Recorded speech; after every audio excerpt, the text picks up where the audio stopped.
நாத்து நட்டு நானேறியே நடவு நட்டு நானேறியே நாத்து நட்டு நானேறியே நடவு நட்டு நானேறியே சேத்துக்குள்ள இறங்கையிலே செல்ல முகம் வாடுதுங்க சேத்துக்குள்ள இறங்கையிலே செல்ல முகம் வாடுதுங்க தனனே நன்னானே தனதன நன்னானே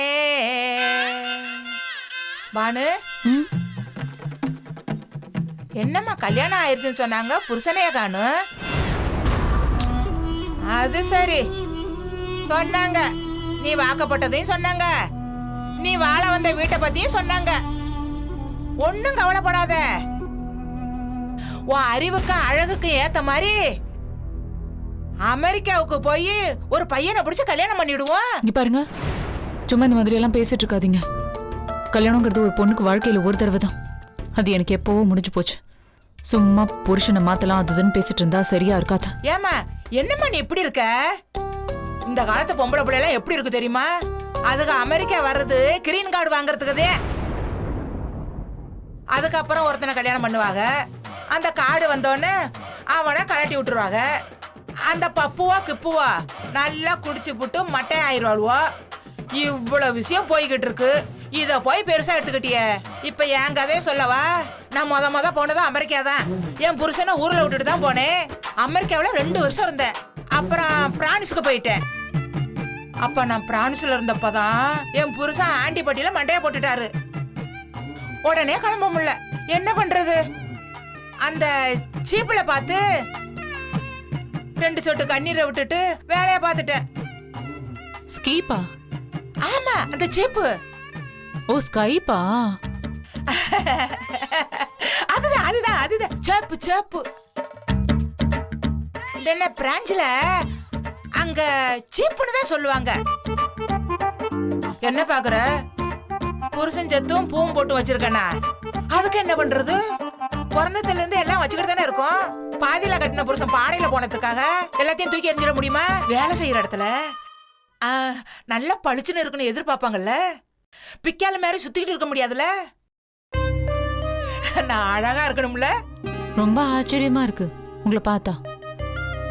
உலகத்தையே சுத்தி வந்திருக்கீங்க போல இருக்கு. நான் போகாத இடமே கிடையாது. மதுரை, தேனி, சின்னமனூர்ல பிறந்து சீனா வரைக்கும் பார்த்துட்டு வந்துட்டேன். என்ன இப்ப கொஞ்சம் வயசாகி போச்சு. இனிதான் ஊரு பக்கம் போய் செட்டில் ஆகலான்னு நினைச்சுக்கிட்டு இருந்தேன். அப்பதான் உங்க அப்பாவை பார்த்தேன். அவரு எனக்கு தூரத்து சொந்தம் இல்லையா?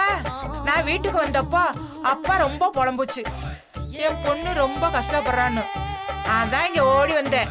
ஆனா உன்னை நான் பார்த்தேனே கண்ணு, எனக்கு ரொம்ப பிடிச்சு போச்சு. எனக்கும் முதல் இப்ப உங்களை ரொம்ப பிடிச்சிருக்கு. எங்களை எல்லாம் பார்த்தோன்னு பிடிக்காது, பழகதான் பிடிக்கும். இங்க பாருமா, வேலைக்கு போற, சம்பாதிக்கிற, அழகா இருக்க, அறிவா இருக்க, ஆனா கெத்தா இருக்கணும் இல்லையா? ஆனா எந்த காரியத்துக்கும் ரூம்ப விட்டு வெளியே வரக்கூடாது. நான் காலையில டான 6 மணிக்கு கையில போன் முட்டோட வர்றேன். அப்புறம் இட்லி, பொங்கல், வடை, இடியாப்பம், என்ன மெனு வேணுமோ நீ சொல்லு, நான் பண்ணி தரேன். இந்தியா ஐட்டம் மட்டும் இல்ல, அமெரிக்கா ஐட்டமும், இட்டாலி ஐட்டமும், யூரோப்பிய ஐட்டமும், எது வேணாலும் சொல்லு, நான் பண்ணி போடுறேன். அப்புறம் ஆபீஸுக்கு போறீல, அதுக்கு லன்ஸ் கட்டி கொடுத்துறேன். அங்க போய் அந்த அவனு இருக்குல்ல, அவன்னா? அதான் சூடு பண்ணுவாங்கல்ல. ஓ, மைக்ரோவேவ் ஓவன். அதான். ஓ, ஓகே. அமெரிக்காவில் நாங்க அப்படிதான் சொல்லுவோம். அதுல வச்சுக்கிட்டீங்கன்னா சூடு குறையாம இருக்கும்.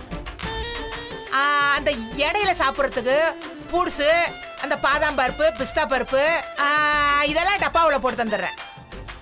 கொறிச்சுக்கிட்டு என் கண்ணு, நீ சிரிச்சா அழகுதான். என் கண்ணு தாய் அப்படியே. இரு ஆத்தி, நான் போய் திறக்கிறேன். Yes, come in. யார பார்க்கணும்? நான் பானுவை பார்க்கணும். பானுவா? பானு, உன்கிட்ட கொஞ்சம் பேசணும். போங்க, வரேன். வா.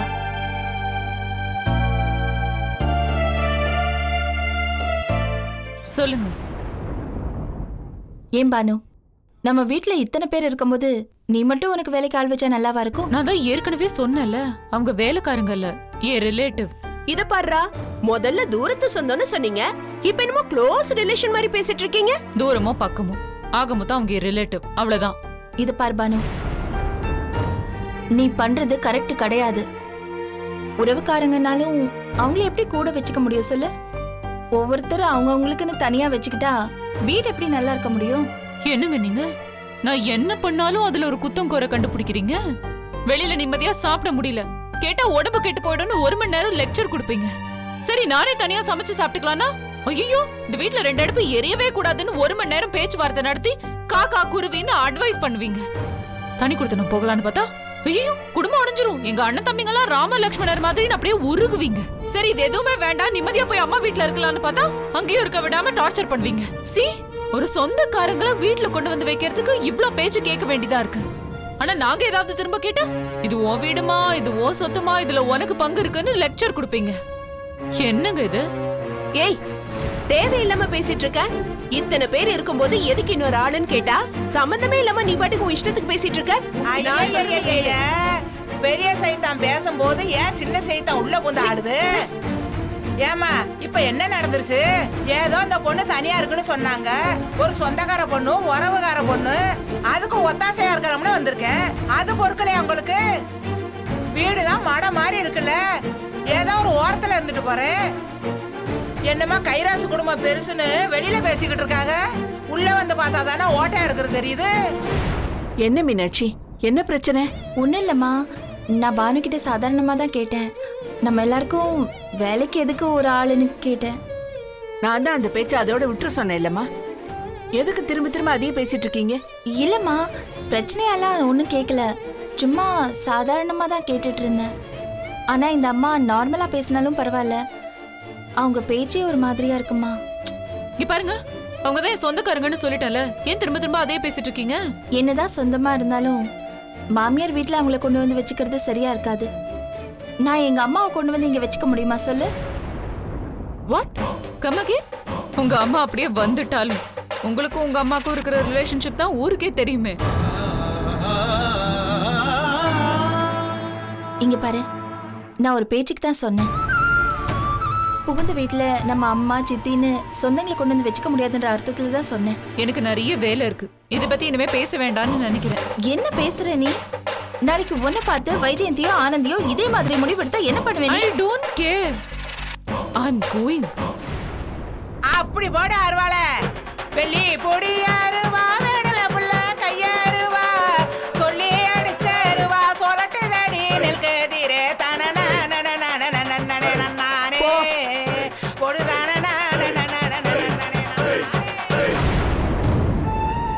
மீனாட்சி, அந்த அம்மா என்ன பண்ணாலும் பிரச்சனை பண்ணாம அவங்க வேலையை பாருங்க.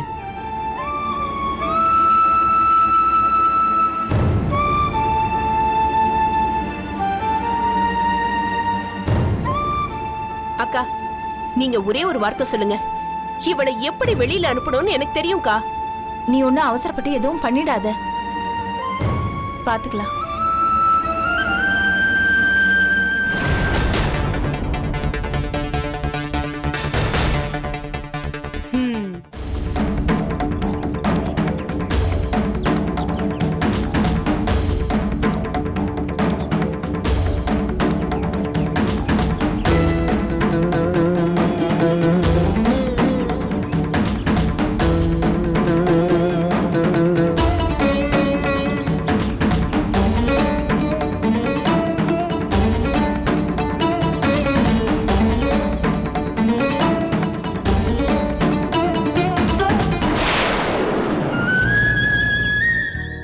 தயவு செஞ்சு சங்க உறுப்பினர்கள் யாரும் சண்டை போடவோ சத்தம் போடவோ வேண்டாம்.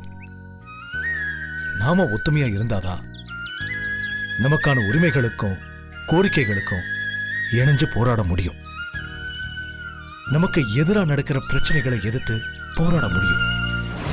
நமக்குள்ள நம்ம சண்டை போட்டுக்கிட்டு இருந்தா அது சரியா இருக்காது. தலைவர் சொன்னது சரிதாப்பா. நாம அடிச்சுக்கிட்டு இருக்காம தெளிவா தீர்க்கமா ஒரு முடிவு எடுக்கணும். முடிவா புது உறுப்பினர் சேர்க்கை அந்த உறுப்பினரோட அடையாள அட்டைய புதுப்பிக்கும் அடிப்படையில வீரசேனனுடைய அடையாள அட்டைய புதுப்பிக்கிறதுக்கு சங்கம் ஏத்துக்குது.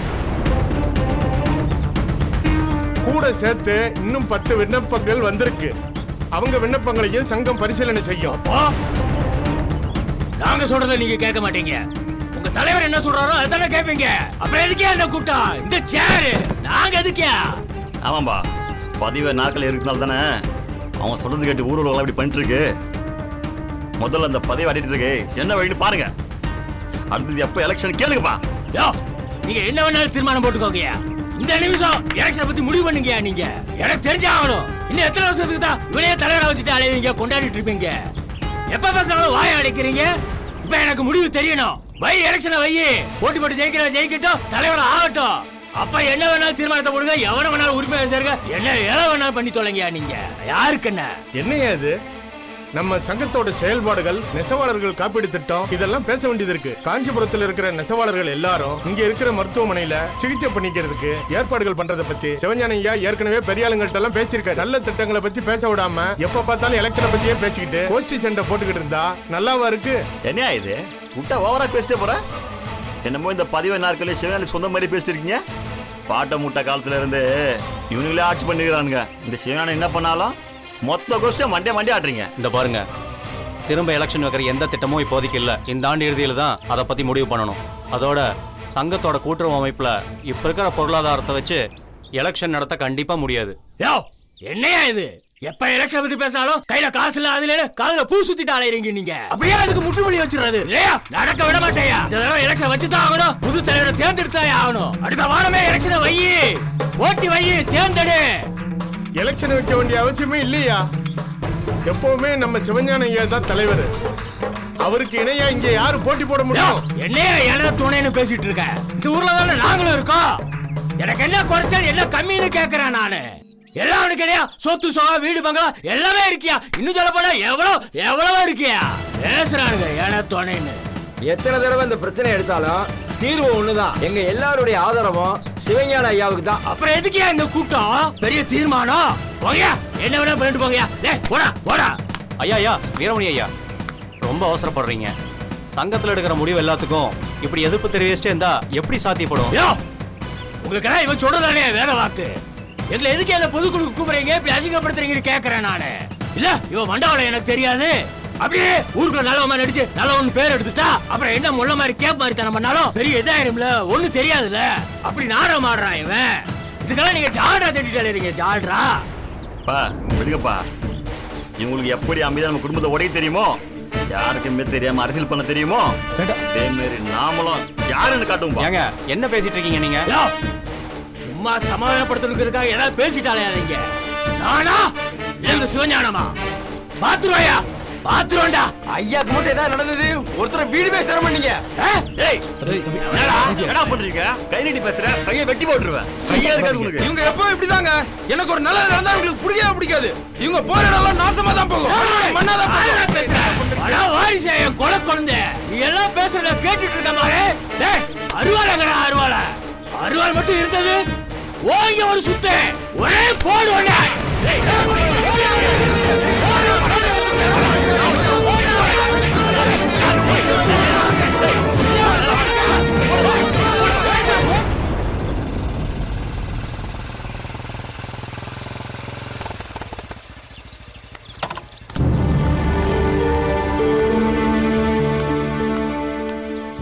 என்னடா சொன்னா? அவசரமா என்ன பார்க்கணும்னு சொன்னியா? என்ன விஷயம்? ஆமாண்டா, எனக்கு அவசரமா ஒரு 25,000 ரூபாய் பணம் தேவைப்படுது. நீ கொடுத்தனா 2 நாள்ல திரும்ப கொடுத்துருவேன். ரொம்ப அவசரம்டா. என் நிலைமையை புரிஞ்சுப்பேன்னு நினைக்கிறேன். என்ன சொல்றா இப்படி கேட்ட? என்கிட்ட பணம் இருந்தா நீ கேட்கறதுக்கு முன்னாடியே கொடுத்துருப்பேன்டா. என்கிட்ட ஏதுடா அவ்வளோ பணம்? எங்க அக்கா பிரசவத்துக்கு வந்திருக்காங்க. அவங்கள ஹாஸ்பிட்டலுக்கு கூட்டு போக சொல்லி அம்மா சொல்லும் போது என்கிட்ட பணமே இல்லடா. அக்கா மூஞ்சிய பார்த்தண்டா, அவ காரி துப்பிட்டாடா. வீட்டுல சுத்தமா மரியாதை இல்லடா. எதுக்கு 10 பைசா கூட பிரயோஜனம் இல்லாம புரட்சி போராட்டம் சுத்துறேன்னு அசிங்கமா பேசுறாங்கடா. நான் சாப்பிடும்போது ஒவ்வொரு நாளும் 28 வயசாச்சு தண்டசோறு திங்கிறேன்னு சொல்லும் போதெல்லாம் சாப்பாடு இறங்க மாட்டேங்குதுடா. அடப்போடா, இன்னைக்கெல்லாம் வேலைக்கு போய் பர்ஸ் நிறைய பணம் வச்சுட்டு காரு பங்களான்னு செட்டில் ஆனாதான் பொறுப்பான பசங்கன்னு சொல்றாங்கடா. நம்மள மாதிரி சமூக பொறுப்போட இருந்தா வெட்டி பசங்க தான்டா சொல்றாங்க. சரிடா, வேற எங்கேயாவது பணம் ஏற்பாடு பண்ணி தர முடியுமா? டேய், நீ தான்டா பணக்காரன், உங்க அண்ணங்கிட்ட இல்லாத காசா? 1000 2000னா பரவாயில்லடா, 25000 ரூபாய் கேட்குற. கொள்ளையடிச்சாதான்டா அவ்வளோ காசு பார்க்க முடியும். நானே பஞ்சத்தில் இருக்கேன்டா. அது இல்லடா, அண்ணன் வெளில போயிருக்காரு, அவர்கிட்ட கேட்க முடியல, அதான். நான் கேள்விப்பட்டேன், அந்த வீரசேனனுக்கு காஞ்சிபுரத்தில் உங்க அண்ணன் கடை வச்சு கொடுத்துருக்காரமே. உனக்கு அந்த மாதிரி ஒரு கடை வச்சு கொடுத்துருக்கலாமேடா. நீயும் உன்னோட பொழப்ப பார்த்துருக்கலாம்ல. கடை திறப்புல பயங்கரமா பண்ணாங்களாமே. டேய், அது எங்க அண்ணி வச்சு கொடுத்ததுடா. அவங்க தங்கச்சிக்கும் தங்கச்சி புருஷனுக்கும் அவங்க சொத்துல ஒரு பகுதியை பிரிச்சு வச்சு கொடுத்துருக்காங்க. டேய், என்னடா இப்படி பேசிட்டு இருக்க? எங்க அப்பா பார்த்துட்டு வந்து சொன்னாரா, அழகா பெருசா கடை வச்சு கொடுத்துருக்காங்கன்னு. பார்த்து பார்த்து இழைச்சி செஞ்சிருக்காங்கன்னு. உனக்கு ஒண்ணு சேருதல் என்னடா ஆயிட போகுது? டேய், அது எப்படிடா? நாங்கெல்லாம் ஒரே குடும்பம். ஒரே குடும்பத்துல அண்ணன் தம்பிங்க ஒவ்வொருத்தரும் தனித்தனியா கடை வச்சிருந்தா நல்லாவா இருக்கும்? அது பிரிவினையா இருக்காது? அவங்க குடும்பம் வேறடா. சரிடா, ஒரே குடும்பம்னு சொல்ற, அண்ணன் தம்பி 4 பேரும் ஒண்ணுக்குள்ள ஒண்ணுன்னு சொல்ற, தனியா தொழில் பண்ண மாட்டேன்னு சொல்ற, எங்களுக்குள்ள வேறுபாடே கிடையாதுன்னு சொல்ற. ஒரு 25000 ரூபாய் என்கிட்ட வந்து கேக்குற? வாழ்ற வாழ்க்கைன்னா என்ன, எதார்த்தம்னா என்ன, யாரு எப்படின்னு புரிஞ்சு நடந்துக்கோ. சரி விடுறா, நீ தான் பணம் கொடுக்க மாட்டேன்னு சொல்லிட்டல, எதுக்கு அனாவசியமா பேசிட்டு? நான் பாத்துக்கிறேன். நான் அப்படி சொல்லுடா.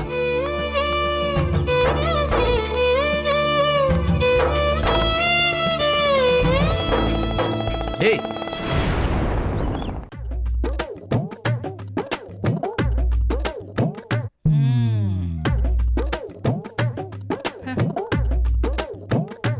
என்னென்ன தேவைப்பட்டிருக்காங்க.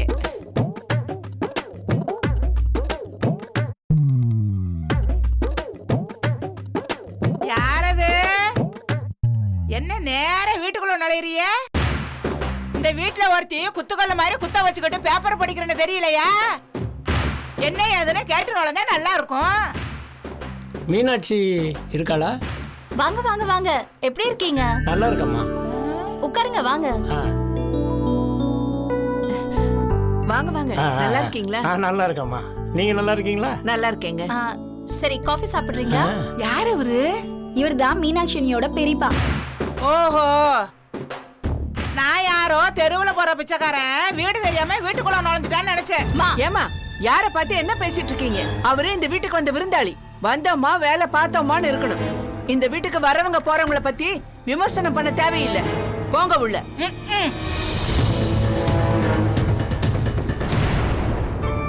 பெரியப்பா, நீங்க எதுவும் மனசுல வச்சுக்காதீங்க. ஆமாங்க. விடுமா, நான் பார்க்கறதுக்கு அப்படி இப்படி தானே இருக்கிறேன். அது சரி, யார் அந்த பொம்பளை? அது பானுவோட சொந்தக்கார பொம்பளைன்னு சொல்லி இங்க வேலைக்கு வச்சிருக்காங்க. முன்னாடி எல்லாம் அடிக்கடி வந்துட்டு போவீங்க, இப்போ பொண்ணு விட மறந்து போச்சு போல இருக்கு. அப்படியெல்லாம் ஒன்றும் இல்லைம்மா. ஊரில் நிறைய வேலையாயிடுச்சு, காஞ்சிபுரம் பக்கமே வர முடியல. அதான் என் பொண்ணை பார்த்துக்க நீங்கள் இருக்கீங்கல்ல. சரி சரி, நீங்க 2 பேரும் பேசிட்டுருங்க. நான் உமா கிட்ட காஃபி கொடுத்து அனுப்புறேன். வாடி. மீனாட்சி, இப்படி வந்து உட்காருமா. உங்ககிட்ட சில விஷயம் நேரில் பார்த்து பேசணுன்னு தான் வந்தேன். சொல்லுங்க பெரியப்பா. நம்ம ஊர் குலதெய்வத்துக்கு பூஜை பண்ணி ரொம்ப நாளாச்சு. அதை எடுத்து செய்யறதுக்கு பெருசா ஆள் இல்லை. உங்க அம்மாவை பத்தி தான் தெரியும்ல, ஊர் பக்கமே வர்றதில்ல. அப்பா செத்த பிறகு நம்ம குலசாமி கோயிலுக்கு சரியா யாரும் படையல் போடுறதும் இல்லை. இன்னும் சொல்ல போனா உங்க அப்பா இருக்கும்போது அந்த இடம் ஜெகஜோதியா இருக்கும். ஆமாம் பெரியப்பா, பௌர்ணமி பூஜையை பண்ணி அப்பா பெருசா ஊருக்கெல்லாம் அழைப்பு வச்சு விழா மாதிரி நடத்துவாருன்னு நானும் பார்த்திருக்கேன், கேள்வியும் பட்டிருக்கேன். நம்ம கோயில் வேலையெல்லாம் எடுத்து சரி செய்ய வேண்டியிருக்குமா. வம்சாவளியா வந்த கோயில் இல்லையா, அப்படியே போட்டுற முடியாது. இன்னொரு முக்கியமான விஷயம், ஊர்ல உன் பேர்ல இருக்க நிலமெல்லாம் வேற ஆளுங்களுக்கு குத்தகைக்கு மாத்தி விடணும். பழைய ஆளுங்க சரியா பண்ண மாட்டேங்கிறாங்கம்மா. அத நீ கொஞ்சம் இருந்து சரியா பண்ணுனா நல்லா இருக்கும். ஆமாம் பெரியப்பா, நானும் ஊர் பக்கம் வந்து ரொம்ப நாள் ஆச்சு. இல்ல மீனாட்சி, வருஷ கணக்காச்சு. இந்த முறை நீ வந்தா ரொம்ப நல்லா இருக்கும். நானும் அத்தை கிட்ட சொல்லிட்டு இங்க இருக்கிற வேலையெல்லாம் பார்த்துட்டு ஊருக்கு வரேன். என்ன பண்றது, எப்பவுமே வேலை இருக்கத்தானே செய்யும்.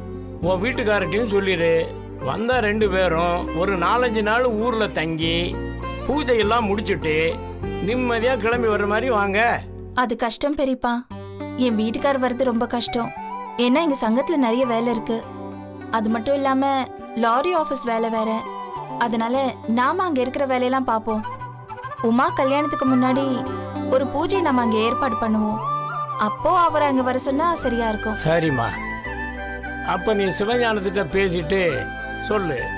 அப்படியே உன் வேலையெல்லாம் முடிச்சுட்டு நீ சொன்ன பிறகு கிளம்பி போவோம். சரிங்க பெரியப்பா. ஒரு வாரம் 10 நாள் ஆனாலும் பரவாயில்ல. சரி பெரியப்பா, சரி.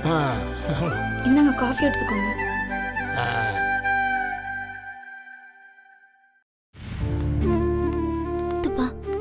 சிஸ்டர், நாங்க கிளம்புறோம். சரி வரமா பாத்துப்பா. அப்பா பாத்துப்பா, மெதுவா வாங்க. ஆனந்தி, என்னாச்சு? அதெல்லாம் ஒன்றும் இல்லை மாப்பிள்ள, நீங்கள் ஒன்றும் பதற வேண்டாம். டாக்டர் எல்லாம் ஸ்கேன் எடுத்து பார்த்துட்டாரு, எந்த பிரச்சனையும் இல்லையா. நீங்கள் வாங்க போகலாம். ஆனந்தி, பணம் கேட்கறதுக்கு கடைக்கு தான் போனேன். இன்னும் கொஞ்ச நேரத்தில் கிடைக்கிற மாதிரி இருந்தது. அதுக்குள்ள இங்க என்ன நிலைமைன்னு பார்த்துட்டு போலாம் தான் வந்தேன். எவ்வளோ நேரம் தான் டாக்டரும் நர்ஸும் வெயிட் பண்ணுவாங்க? அப்பா பேர் சொல்லி கூப்பிட்டுக்கிட்டே இருந்தாங்க. இருக்கவே இருக்கு என்னோட நகைங்க. அதை பக்கத்தில் இருக்கிற சேட்டு கடையில் வச்சு பணம் புரட்டிட்டு வந்து நான் பில்லு கட்டிட்டேன். அவங்கள எல்லா ஸ்கேனையும் எடுத்துட்டாங்க. பெருசா எதுவுமே இல்லையா. ஆனா மூளையில கொஞ்சம் ரத்த கசிவு ஏற்பட வாய்ப்பு இருக்குன்னு டாக்டர் சொல்லிருக்காரு. அதிகமா அப்பா எங்கேயும் போக கூடாதான், வேலையே செய்யக்கூடாதான், மருந்து சாப்பிடணும்னு சொல்லிருக்காரு. ஏழைங்களுக்கெல்லாம் பெருசா எதுவுமே வரக்கூடாதுங்க. வந்தாலும் எங்களை பார்த்துக்க யாரு இருக்கா?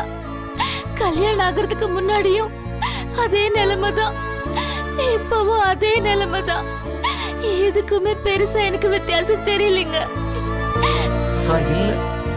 அப்பா நீங்க இருங்க, நான் போய் ஆட்டோ பிடிச்சிட்டு வரேன். ஆனந்தி, நீ இரு, நான் போய் கூட்டு வரேன். நீங்க வெளில வாங்க. அப்பா போலாம்.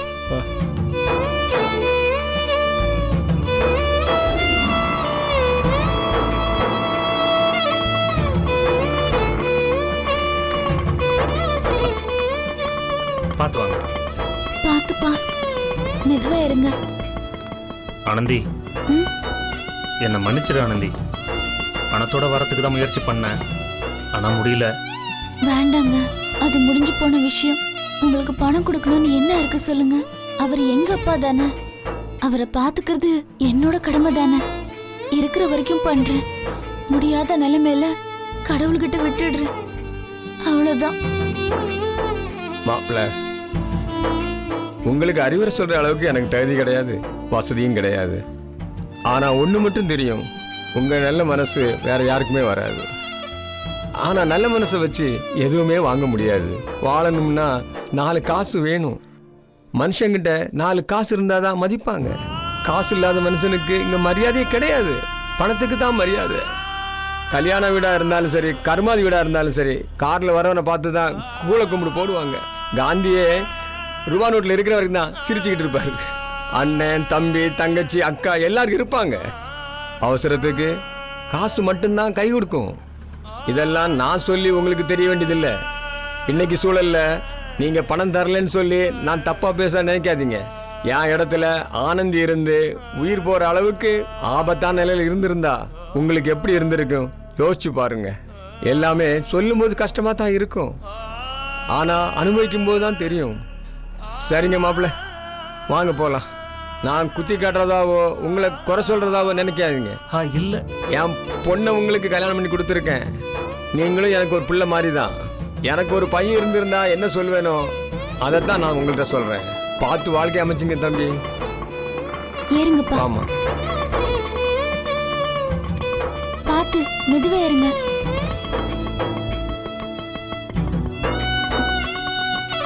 ஏங்க நீங்க? நான் வண்டியில வந்துடுறேன், நீ போ. சரி, ஆட்டோ நீ போப்பா.